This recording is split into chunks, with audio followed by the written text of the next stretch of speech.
Good afternoon, everyone. Romney Smith at WTOC for The News Now. This is where we bring you local, regional, and national news that we're working on right now, just to keep you in the loop. Thank you so much for giving us just a few minutes of your afternoon, and we're on various platforms. That includes our website, WTOC.com, the WTOC apps, Amazon Fire, Roku, Twitter, and Facebook. And I want to highlight Facebook because that's where you can actually interact with me live right now. Feel free to give a shout out of where you're watching from, leave a comment, ask a question. I'll do my very best to get you an answer. And if I can't, no worries. I'll go back in the comment section afterward and get you a link to get you a little bit closer to the answer you're looking for. So right now, and hello, by the way, to those of you who are online, I already see you. Nancy Redmond, Kim Sapp, Sherry Pender. Hello to all of you guys watching. I appreciate it. So a lot of people have been stuck in traffic today, and some are still stuck in traffic because of a major accident that happened.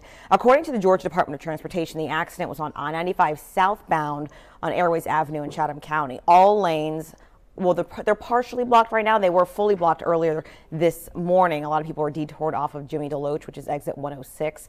You can always go down Jimmy DeLoach, get to Pooler Parkway to I-16, or you can take Pooler all the way down till it turns into Quaco, which intersects with 95 to get around that. A lot of people still calling the newsroom saying we are late to an appointment, late to lunch, late to work, can't get home.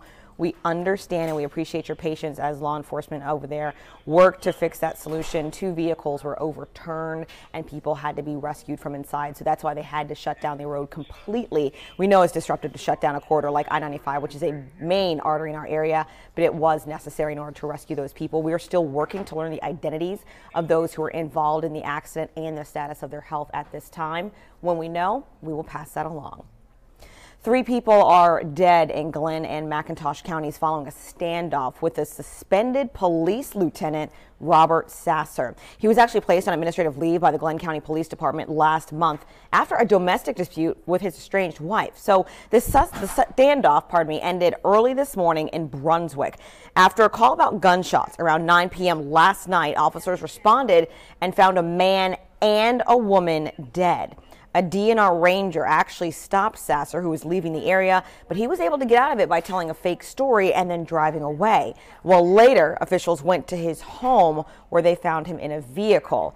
Glenn County police officers shot gas into the car to force him out. And when they saw that he wasn't moving, they moved in and found him dead. They have not released the official cause of death at this time. We do know, but at this time, the investigation is still ongoing, and the McIntosh County Sheriff's Office is not releasing those names pending notification of next of kin.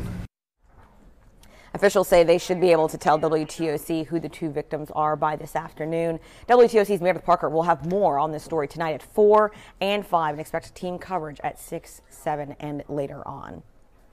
So moving on to national news, of course, everyone knows about the shooting that happened at the Capital Gazette in Annapolis, Maryland yesterday. There is no bail for the suspect in yesterday's shooting. In fact, he was in court via video camera this morning. 5 people were killed and 3 others were injured after he opened fire inside that newsroom. Normally, we like to keep this newscast moving and really quick. However, we think that this story warrants your full attention. And so here it is from Kenneth Craig in Annapolis. 38-year-old Jared Ramos appeared via closed-circuit TV in a Maryland court this morning. He's charged with 5 counts of first-degree murder. Ramos is accused of opening fire at the Capital Gazette newspaper in Annapolis Thursday afternoon. The fellow was there to kill as many people as he could kill. In court, the prosecutor said Ramos carried out a coordinated attack that included barricading an exit. There was one victim that had attempted to escape through the back door and was shot. Police say Ramos targeted the Capitol because of a long-standing feud. He sued the newspaper for defamation in 2012. The paper published a story about Ramos pleading guilty to harassing a woman he went to high school with. The case was later dismissed. Authorities say Ramos also made threats against the Capitol in 2013 on social media, but the paper did not want to press charges. There was a fear that doing so would exacerbate an already flammable situation.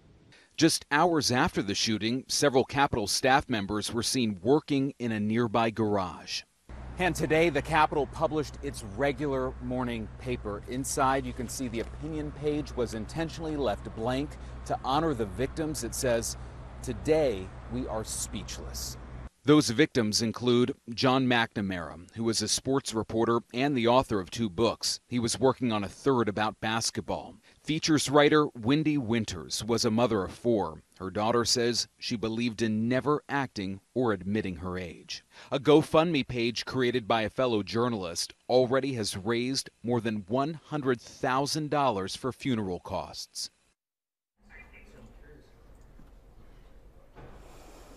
I still get goosebumps thinking about that story. I went to the University of Maryland for graduate school, and I was part of the Capitol News Service. So 2 of them actually were professors at the University of Maryland. So it hits very close to home for me. And of course, I work at WTOC. Every newsroom has received threats before and have to get the police involved. So it's something we take very, very personally. Thank you for giving us your full attention to that story. All right. Switching out to weather, I know, once again, it's very hot. It's around 96, triple-digit temperatures right now. WTOC Chief Meteorologist Dave Turley has more on what we're expecting this afternoon.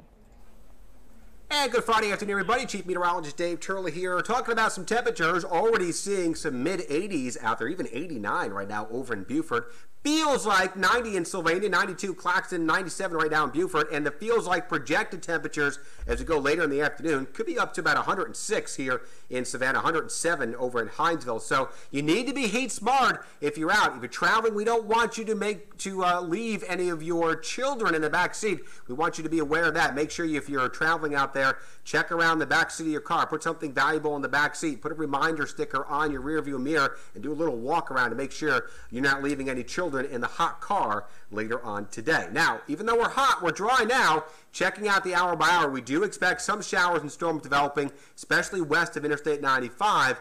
Could produce some brief locally heavy rainfall, but generally no severe weather expected as we go on through the evening hours, and it should all be winding down pretty quickly after sunset.